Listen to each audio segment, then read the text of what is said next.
अस्सलाम वालेकुम। Previous lecture में हम पोल्यूटेंट को डिस्कस कर चुके हैं, या जिससे नेक्स्ट लेक्चर है इसमें हमने जितने भी पोल्यूटेंट प्रीवियस लेक्चर में पढ़े, जैसे कार्बन मोनोऑक्साइड है, कार्बन डाइऑक्साइड गैस है, सल्फर के ऑक्साइड है, नाइट्रोजन के ऑक्साइड है, पार्टिकुलेट मैटर है, स्मोग है और ओजोन है, ये सारे के सारे हमने पोल्यूटेंट का नाम याद किए हुए हैं। अब यहाँ पर ना ये जो जितने भी पोल्यूटेंट है अगर ये हवा में आ जाएं तो इंसान के ऊपर क्या क्या इसके असरात होंगे। देखो एक बात याद रखिएगा, जो सब पोल्यूटेंट के इफेक्ट में चीज़ कॉमन होगी ना, बेशक मैं कहता हूँ कोई भी बात ना लिखो, अगर सपोज करो इनमें से आगे आपको कुछ भी नहीं आता तो एक बात लाजमी लिख सकते हैं, वो ये है कि ये सारे के सारे पोल्यूटेंट है हवा के अंदर, और जब हम सांस लेंगे ना तो ये हमारे जिस्म के अंदर जाएंगे और हमारे रिस्पायरेटरी डिसऑर्डर, एक वर्ड याद रख लीजिएगा, it cause respiratory disorder. Respiratory disorder मतलब सांस के मसाइल पैदा करते हैं, सांस के मुतल्लिक जो भी बीमारी होगी इसको हम नाम दे रहे थे रिस्पायरेटरी डिसऑर्डर। ठीक है, ये एक सब में लिख सकते हो, सब में लिख सकते हो, गलत नहीं होगा, 100% सही है। लेकिन हमने बात करनी है अकेले अकेले की। तो फर्स्ट ऑफ ऑल हमारे पास जो सबसे पहले पोल्यूटेंट लिखा था वो हमारे पास था कार्बन डाइऑक्साइड गैस। सबसे पहला पोल्यूटेंट जो हम यहाँ पे डिस्कस करेंगे वो है कार्बन डाइऑक्साइड गैस। तो हेडिंग दे दो कार्बन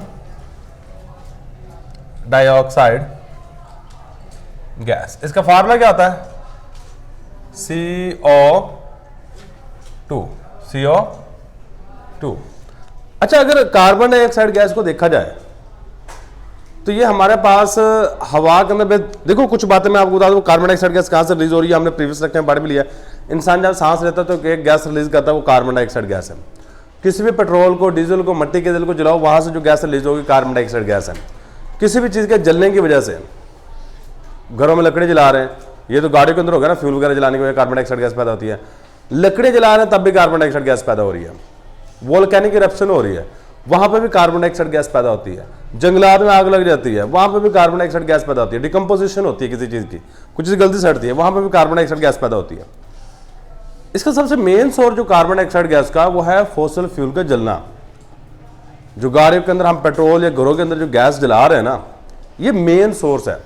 अगर हवा के अंदर कार्बन डाइऑक्साइड गैस ज्यादा हो जाएगी, पहले नंबर पे ये वजह बनेगी ग्लोबल वार्मिंग की।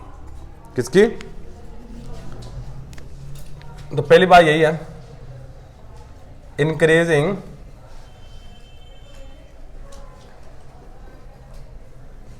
Concentration of carbon dioxide gas cause, ये वजह बनती है किस चीज की? Global warming. विच काज, जो किसकी वजह बनता है? देखो ग्लोबल वार्मिंग लफ्ज भी याद रखिए, ग्लोबल जमीन को कहते हैं।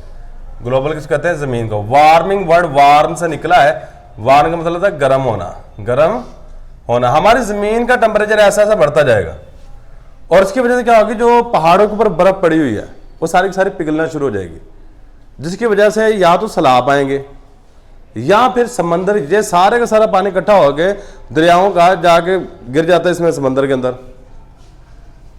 ठीक है, तो या फिर हमारे पास समंदर के अंदर गिरेगा और समंदर की सतह ऐसा ऐसा ऊपर आती जाएगी, वो इलाका जो समंदर के करीब करीब वो डूबने शुरू हो जाएंगे। और ये हो भी रहा है, काफी सारे आइसलैंड इस तरह के हैं जो कभी डूब चुके हैं या डूब रहे हैं। ठीक है, तो हमारे पास यही बात लिखेंगे, विच काज मेल्टिंग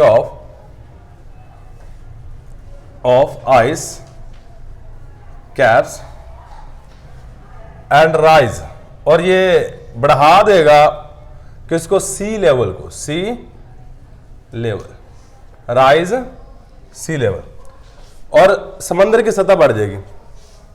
और इसके बाद it cause heat waves. Heat, देखो गर्मियों में हीट वेव्स जनरेट हो रही होती हैं। ठीक है, आपने गर्मियों में सुना होगा कि फलां जगह में हीट वेव्स की वजह से इतने लोग बेहोश हो गए। जब बहुत ज्यादा गर्मी बढ़ती है ना, उस वक्त हीट वेव जनरेट होती हैं। अब कार्बन डाइऑक्साइड गैस गर्मी की वजह बन रही है और जितनी ज्यादा गर्मी होगी उतनी ज्यादा हीट वेव्स होंगी। ठीक है, तो it cause heat waves and wild fire. Wild fire कहते हैं जंगलात में लगना, आग का लग जाना। सही, जब बहुत ज़्यादा गर्मी होती है ना तो कुछ थोड़ी सी भी चिंगारी उठे ना किसी जगह पे, वो जंगलात में आग लगा देती है। ठीक है, तो ये हमारे पास आ गया जी कार्बन डाइऑक्साइड गैस की बात। अब इसके बाद जो हमारे पास नेक्स्ट है कार्बन मोनोऑक्साइड गैस। क्या है? कार्बन मोनोऑक्साइड, और इसका फार्मूला लगा CO। क्या फार्मूला लगा? CO, carbon monoxide. पहले नंबर पे याद रखिए कार्बन मोनोऑक्साइड यूजुअली बनती है इनकम्प्लीट कंबशन की वजह से। और करती क्या है? कार्बन मोनोऑक्साइड अगर हवा में आ जाए और इंसान इसमें सांस ले तो इंसान में सफोकेशन काज करेगी, दम घुटेगा और बाज़ दफा डेथ भी हो जाती है। सही है, कुछ अर्सा पहले ये मरी के अंदर कुछ लोग सर्दियों में गाड़ियाँ फंसी, उन्होंने क्या गाड़ी को शीशे वगैरह बंद करके अंदर हीटर चला लिया। जब हीटर चलता है तो वहाँ पे कार्बन डाइऑक्साइड गैस ऐसा ऐसा खत्म होना शुरू, सॉरी ऑक्सीजन गैस, क्योंकि गाड़ी बिल्कुल बंद है, बाहर से हवा आ नहीं सकती, ऑक्सीजन गैस ऐसा ऐसा खत्म होना शुरू हो गई। वहाँ में कार्बन मोनोऑक्साइड बनी, दम घुटा, बंदे मार गए। और कार्बन मोनोऑक्साइड को साइलेंट किलर भी कहते हैं। साइलेंट किलर मतलब इससे मौत होगी, सडनली मौत हो जाएगी, किसी को पता भी नहीं चलेगा। ये होता है जब मौत होती है मतलब तड़पता है, सही इस तरह नहीं होता। ये पहले बेहोश करेगी, बेहोश करने के बाद बंदा मर जाएगा। ठीक है, तो ये है जी कार्बन मोनोऑक्साइड। अब पहले नंबर पे carbon monoxide gas CO gas is produced by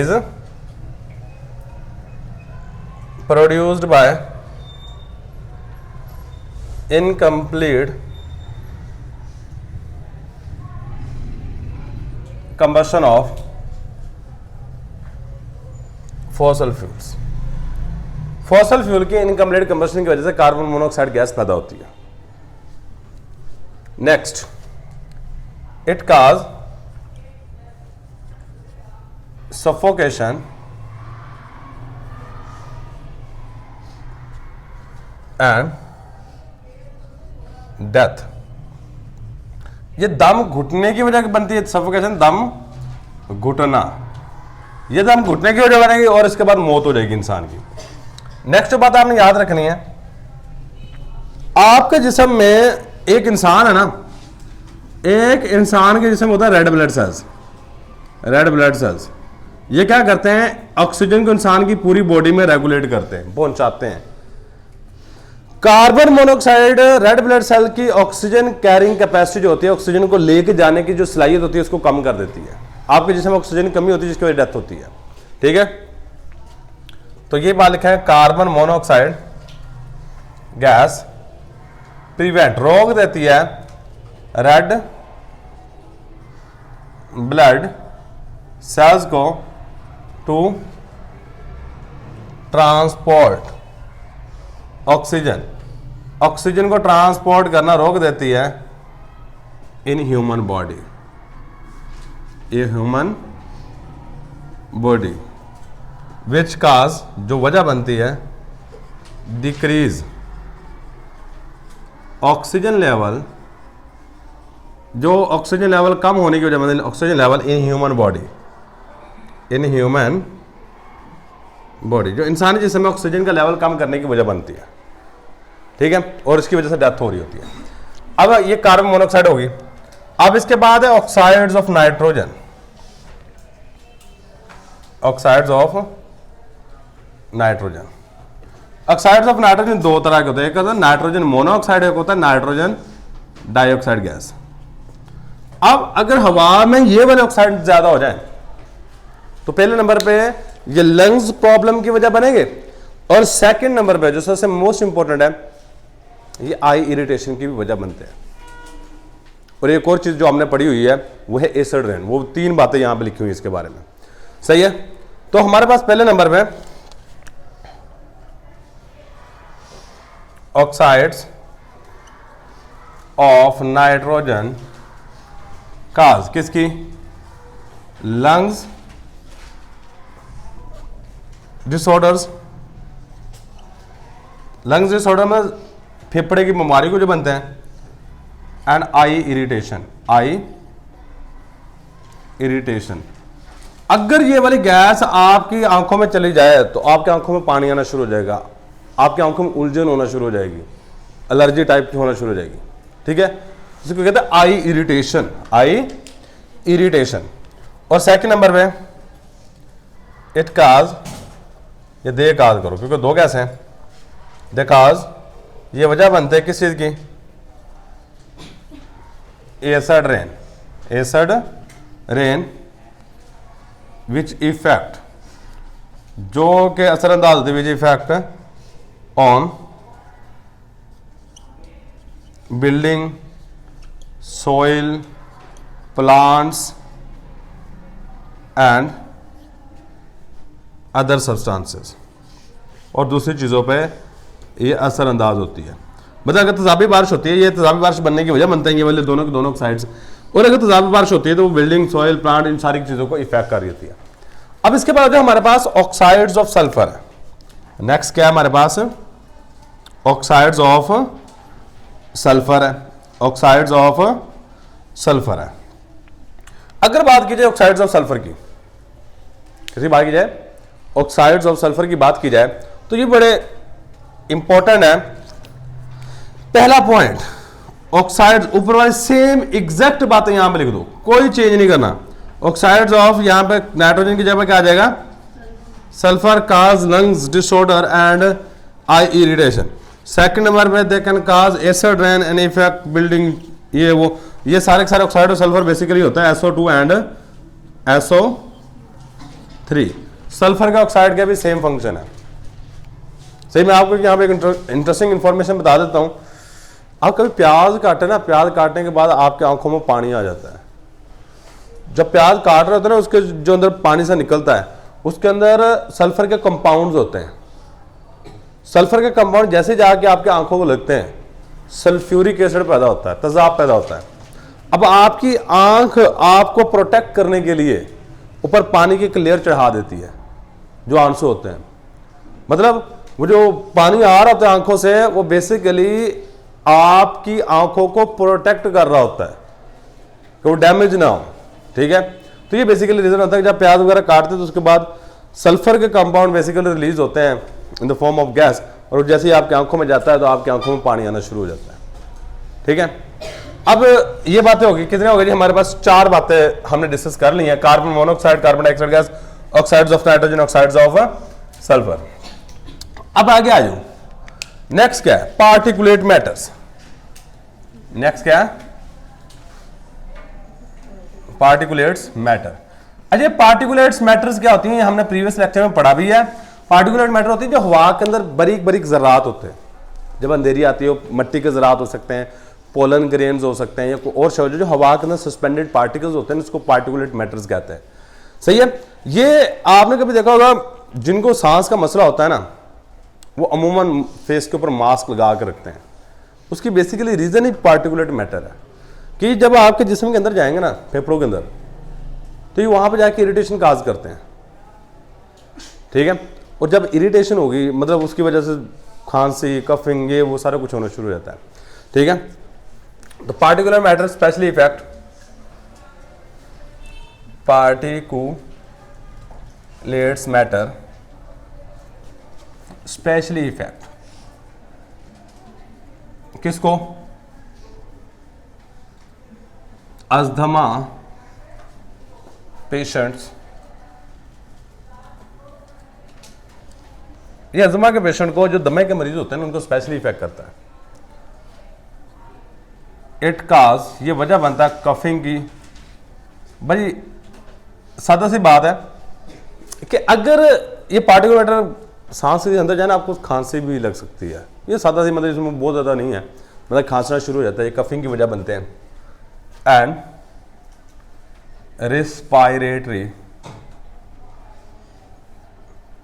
disorders, और सांस की बीमारी की वजह बन सकते हैं। इसके बाद जो पार्टिकुलेट मैटर है ना, ये वजह बन सकते हैं। देखो, ये हवा के अंदर जो मिट्टी के ज़रात होते हैं, सही है, ये वो वाली चीज़ होती है। अब ये वैसे लिखा हुआ है बुक के अंदर, हालांकि इस तरह का देना नहीं चाहिए, जो लॉजिकल होते हैं वो देते हैं, लेकिन लिखा हम लिखेंगे। कहते हैं ये कपड़ों के ऊपर लग जाए ना, ये मिट्टी के ज़रात छोटे छोटे, तो आपके कपड़ों को गंदा कर देते हैं। बहुत बड़ा यूज़ लिख दिया इन्होंने, इफेक्ट। सही है, इट काज, ये वजह बनते हैं for cloth to become dirty या it cause dirty clothes, they reduce visibility, ये चलो सही है, रिड्यूस VIZIBILITY विजिबिलिटी। मतलब ये मट्टी के ज़रात अगर हवा में आ जाए ना तो हमारे जो देखने की सलाहियत, अगर हम सपोज करो पहले देख रहे हैं कोई 500 मीटर तक, जब ये मट्टी के ज़रात हवा में आ जाएंगे ना तो आप 500 मीटर नहीं देख सकोगे, 200 मीटर देख लोगे, 100 मीटर देख लोगे, ठीक है। तो ये दे रिड्यूस विजिबिलिटी, ये आपके देखने की सलाहियत को कम कर देते हैं। और इसके बाद दे मेक, ये बना देते हैं lakes more acidic, more acidic, ये आपकी लेक्स को एसिडिक बना देते हैं। वैसे इसका कोई लॉजिक बनता नहीं, ये आपकी बुक के अंदर लिखा हुआ है, ठीक है। पार्टिकुलेट मैटर में भी आपके जो मिट्टी के ज़रात हैं वो कैसे मतलब कि आपके लेक्स को एसिडिक बना दें, लॉजिक बनाने में 500 बना सकते हैं, ठीक है। लेकिन ये वाली बात लिखी हुई है आपकी बुक के अंदर, लेकिन मेरे नज़दीक देखा जाए ऊपर वाली जो ठीक है बनती हैं, सारी की सारी बनती हैं, लेकिन ये नीचे वाली लास्ट वाली बात ना प्रॉपर बनती नहीं है। मैंने लिख दिया है कि बुक में लिखी हुई है, ठीक है। तो हमारे पास नेक्स्ट आ जाएगी स्मोग, और उसके बाद ओजोन। पहले ओजोन को डिस्कस कर लेते हैं। ओजोन 4-5 2-3 नाम है इसमें। High level of ozone, high level of ozone on earth, हमारी ज़मीन पे काज, ये वजह बनता है, किन किन चीज़ों की वजह बनता है? कफिंग की वजह बनेगा। इसके बाद हमारे पास ये गले का थ्रोट इरिटेशन की वजह बन सकता है, थ्रोट इरिटेशन। थ्रोट इरिटेशन क्या होता है कि आपके गले के अंदर ना जलन जलन सी रहती है, इसे हम थ्रोट इरिटेशन कहते हैं। क्या कहते हैं? थ्रोट इरिटेशन, ठीक है। कंजेशन की वजह बन सकता है, कंजेशन का मतलब होता है गले वगैरह, ये नाक वगैरह बंद हो जाए, इस चीज़ की वजह बन सकता है, ठीक है। और इसके बाद चेस्ट पेन की वजह बन सकता है। किसकी? Chest pain. मतलब अगर आप ओजोन के अंदर काफ़ी देर तक सांस लेते हैं, मतलब आपको पता नहीं है हवा के अंदर ओजोन है, आप काफ़ी अरसे तक सांस लेते रहते हैं, लेकिन कुछ अरसे के बाद जाकर आपके चेस्ट यानी कि जो आपकी छाती है इसके अंदर दर्द होना शुरू हो जाएगा, क्योंकि आपके लंग्स डैमेज होना शुरू हो जाते हैं, ठीक है। अब आ जाइए हमारे पास smoke. Smoke basically previous lecture मैंने बता दिया, दो चीज़ों का मिक्सचर होता है, धुएं का और धुंध का, स्मोक एंड फोग। ये दो अल्फाज के मिलने से बना हुआ है बेसिकली। SMOG, SM से मुराद है स्मोक, OG से मुराद है फोग। फोग का आखिर लिया, स्मोक का पहले दो लफ्ज लिए, स्मोक बना दिया। क्या बना दिया हमने? स्मोक बना दिया। अब बेसिकली स्मोक हमारे पास ये वाली चीज़ है। स्मोक क्या है? ये वाली चीज़ है। अब हमारे पास स्मोक करता क्या है? कहता है जी ये रिस्पायरेटरी कॉम्प्लिकेशंस काज करता है। आपको पता होगा कि स्मोक की छुट्टी हुई थी, ठीक है, पाकिस्तान के अंदर, और वर्ल्ड वाइड का तो पता नहीं होती कि नहीं होती, कोई वहाँ पर होता ही नहीं है, बहुत कम होता है, ये पूरी दुनिया का मसला है। लेकिन पाकिस्तान में प्रीवियस ईयर बड़ा स्मोक पड़ा जिसकी छुट्टियाँ कर दी गई। उसकी बेसिकली रीज़न थी कि बाद में कुछ बच्चों को सांस का मसला होता है। अगर सपोज करो कि स्मोक के अंदर सांस लेते रहते हैं तो कोई मसले में साल ज़्यादा ना बढ़ जाए, ठीक है, इसलिए वो कुछ अर्से के लिए छुट्टी कर दे कि स्मोक खत्म हो, दोबारा फिर आप स्कूल आए, ठीक है। तो हमारे पास जो स्मोक होता है ये क्या कहा करते हैं? स्मोक काज, वजह बनता है किस चीज़ की? रिस्पायरेटरी, सांस की, ये कहते हैं सांस कॉम्प्लिकेशंस। कॉम्प्लिकेशंस कहते हैं पेचीदगियां, and it can cause asthma and other respiratory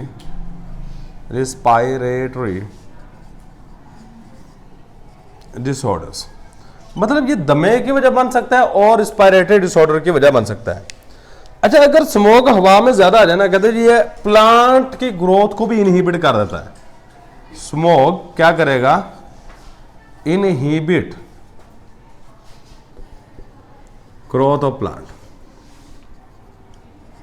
growth of plants. ये प्लांट्स यानी कि पौधों की ग्रोथ को इनहिबिट कर देगा। इनहिबिट का लफ्जी मतलब होता है रोकना। इनहिबिट का लफ्जी मतलब क्या है हमारे पास, रोकना। मतलब ये क्या करेगा, प्लांट की ग्रोथ को रोक देगा। तो ये था जी हमारे पास आज का लेक्चर, जिसमें हमने डिस्कस किया कि पोल्यूटेंट्स और उनके इफेक्ट्स। प्रीवियस लेक्चर में हमने याद रखिएगा, ये हमने प्रीवियस लेक्चर में मेजर पोल्यूटेंट का नाम देके सारे नाम लिखे थे। फिर हमने देखा कि ये सारे के सारे रिलीज कहाँ से निकलते कहाँ से सारे के सारी चीज़ें, सही है। सारे नाम दोबारा फिर पढ़े थे। अब हमने इन्हीं सारे नामों का इफेक्ट्स पढ़े हैं। मतलब carbon dioxide gas global warming की वजह बनता है, जमीन का टेम्परेचर बढ़ेगा, सही है। कार्बन मोनोऑक्साइड गैस जो है ये इनकम्प्लीट कंबस्शन की वजह बनता है, ये सांस घुटता है और बंदा मर जाता है। ऑक्साइड्स ऑफ नाइट्रोजन दोनों, ऑक्साइड ऑफ सल्फर और नाइट्रोजन दोनों सेम है। इसमें अगर देखा जाए तो कहता है कि ये लंग्स डिसऑर्डर की वजह बनता है, मतलब आपके लंग्स को डैमेज करेगा। और आई इरिटेशन, मतलब अगर सल्फर के ऑक्साइड आपकी आंखों में जाते हैं तो आपकी आंखों में पानी आना शुरू हो जाता है। सेम नाइट्रोजन के भी ऑक्साइड है। पार्टिकुलेट मैटर जो हवा के अंदर बारीक ज़रात होते हैं, ये उनकी बात कर रहा है पार्टिकुलेट मैटर। अब ये क्या क्या काम करते हैं, पहले नंबर पे जी ये आपके अस्थमा पेशेंट को स्पेशली इफेक्ट करते हैं। ये कफिंग और रेस्पिरेटरी डिसऑर्डर की वजह बनता है, डर्टी क्लॉथ की वजह बनते हैं, रिड्यूसिंग विजिबिलिटी, आपकी देखने की सलाहियत जो होती है वो कम हो जाएगी, क्योंकि हवा के अंदर मिट्टी के पार्टिकल होंगे, देखने की सलाहियत ऑटोमेटिकली कम हो जाएगी। और ये आपके जो झीलें वगैरह हैं उसको एचडी के बना देते हैं। लेकिन ये वाला मैंने पहले बता दिया कि ये 100% एक्यूरेट नहीं है, सही है। सम हाउ किसी भी तरीके से आप लॉजिक दे के कर सकते हो उसको, सही है। लेकिन स्मोक की बात कीजिए, स्मोक जो होता है ये रिस्पिरेटरी, ये दो अल्फाज के मिलने से बना हुआ है, स्मोक और फोग। ये रिस्पिरेटरी डिसऑर्डर की वजह बनता है और स्मोक की वजह से हमारे पास प्लांट की ग्रोथ रुक जाती है। उसके बाद ओजोन अगर हवा में ज़्यादा आ जाए तो इसकी वजह से हमारे पास कफिंग होती है, थ्रोट इरिटेशन, आपके गले के अंदर जलन सी होनी शुरू हो जाती है, कंजेशन, आपका सांस का मतलब बंदिश कहते हैं बेसिकली इस कंजेशन को, ये इसकी वजह बनता है। नाक बंद हो गया, गला बंद हो गया, इस तरह की। और लास्ट में चेस्ट पेन, कि आपके छाती के अंदर पेन होना शुरू हो जाता है। तो ये था जी हमारे पास इफेक्ट्स ऑफ एयर पोल्यूटेंट।